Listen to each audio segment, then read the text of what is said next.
ابتدائے اسلام میں جب نبی مکرم علیہ الصلاۃ و تسلیمات نے صفا پہاڑی پر واقع دار ارقم کو دعوت اسلام کا خفیہ مرکز بنایا ہوا تھا، جو بھی نئے مسلمان ہوتے وہ اس جگہ کا رخ کرتے۔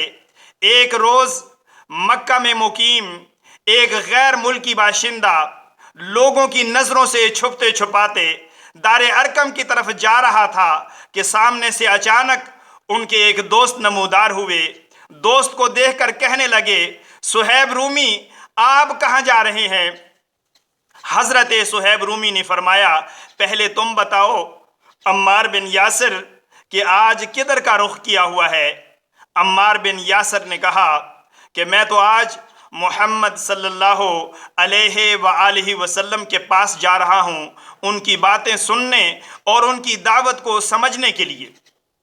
حضرت صہیب رومی نے سرگوشی کی انداز میں فرمایا کہ میں بھی تو ادھر ہی جا رہا ہوں۔ پھر دونوں بڑی گرمجوشی سے ملتے ہیں، ہاتھ ملاتے ہیں، مصافحہ کرتے ہیں اور اکٹھے دار ارقم کے اندر داخل ہوتے ہیں۔ کائنات کی سب سے عظیم ہستی نے ان کا پرتپاک استقبال کیا، ان کو دعوت توحید سمجھائی، رب کی پہچان کروائی۔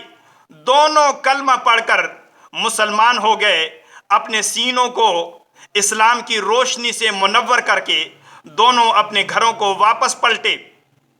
حضرت عمار بن یاسر رضی اللہ تعالی عنہ نے دعوت اسلام کو اپنے والدین کے سامنے پیش کیا تو انہوں نے اس دعوت حق پر فوراً لبیک کہتے ہوئے قبول کر لیا اور دائرہ اسلام کے اندر داخل ہو گئے۔ یہ خاندان بنو مخزوم کی پناہ میں تھا۔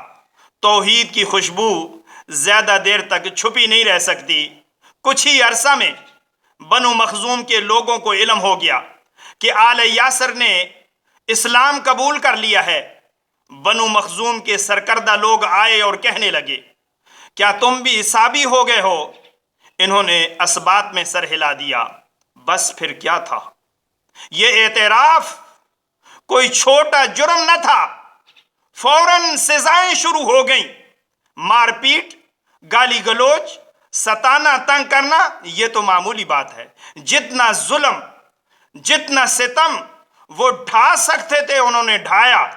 سخت گرمی میں جب صحرائے عرب انگاروں کی صورت اختیار کر لیتا ہے، آل یاسر کو زنجیروں میں جکڑ کر تپتے صحرا پر لٹا کر کوڑے برسائے جاتے، پانی سے محروم رکھا جاتا اور ایک ہی مطالبہ دہرایا جاتا، محمد صلی اللہ علیہ وآلہ وسلم کا ساتھ چھوڑ دو۔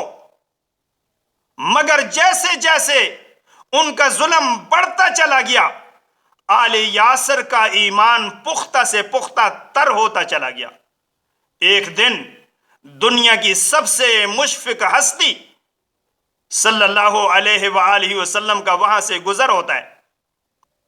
یاسر کو دیکھا، ان کے بیٹے عمار اور عبداللہ کو دیکھا، عمار اور عبداللہ کی ماں سمیہ کو دیکھا رضی اللہ تعالی عنہم۔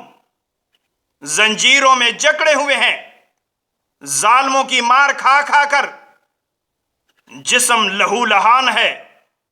آپ نے ان کے جسم سے بہتے ہوئے خون کو دیکھا، اپنی نگاہیں عرش والے رب کی طرف اٹھائیں۔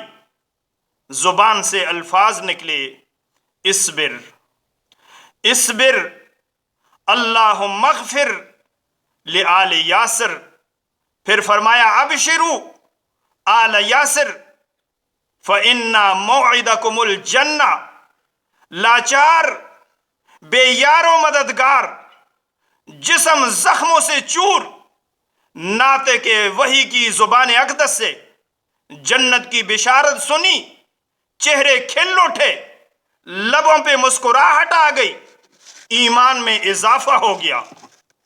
مسلسل ظلم سہتے سہتے یاسر رضی اللہ تعالی عنہ نے جام شہادت نوش فرمایا۔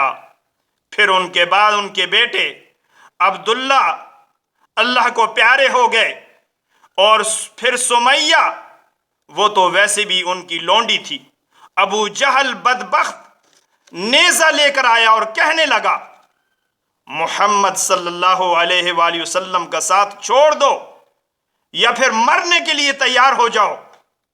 بدبخت نے سیدہ سمیہ رضی اللہ تعالی عنہا کے دونوں ٹانگوں کے درمیان میں نیزہ مارا۔ سیدہ سمیہ رضی اللہ تعالی عنہا تڑپ کر نیچے گریں اور رب کے حضور پہنچ گئیں اور اسلام کی پہلی شہید خاتون کا اعزاز حاصل کیا۔ یہ اعزاز پا کر خواتین اسلام کو یہ پیغام دے گئی ہیں کہ جان دی ہوئی اسی کی تھی، حق تو یہ ہے کہ حق ادا نہ ہوا۔ اب اس گھرانے کے ایک ہی فرد سیدنا حضرت عمار بن یاسر رضی اللہ تعالی عنہ باقی رہ گئے۔ انہوں نے اسلام اور مسلمانوں کی خدمت میں بھرپور زندگی بسر کی۔ سید دو عالم صلی اللہ علیہ وآلہ وسلم کے ساتھ ہجرت فرمائی اور پھر کفار کے خلاف ہر بڑے مارکے میں، بدر میں، احد میں اور ہر بڑے مارکے میں شریک ہوئے۔ پھر عمر فاروق رضی اللہ تعالی عنہ کے دور کے اندر بھی، سیدنا صدیق اکبر رضی اللہ تعالی عنہ کے دور مسعود کے اندر بھی نمایاں خدمات سر انجام دیں۔ فاروق اعظم رضی اللہ تعالی عنہ نے ان کو کوفے کا گورنر مقرر کیا، اور جب سیدنا علی المرتضیٰ رضی اللہ تعالی عنہ کا دور آیا، سیدنا علی المرتضیٰ رضی اللہ تعالی عنہ کی طرف سے جنگ صفین میں لڑتے ہوئے 94 برس کی عمر میں خلت شہادت سے سرفراز ہوئے۔ سرور دو عالم صلی اللہ علیہ وآلہ وسلم نے اس عظیم گھرانے کے بارے میں ارشاد فرمایا، لوگ جنت کے اندر اکیلے اکیلے جائیں گے اور عمار و یاسر کے گھرانے کے لوگ اکٹھے جنت کے اندر داخل ہوں گے، رضی اللہ تعالی عنہم اجمعین۔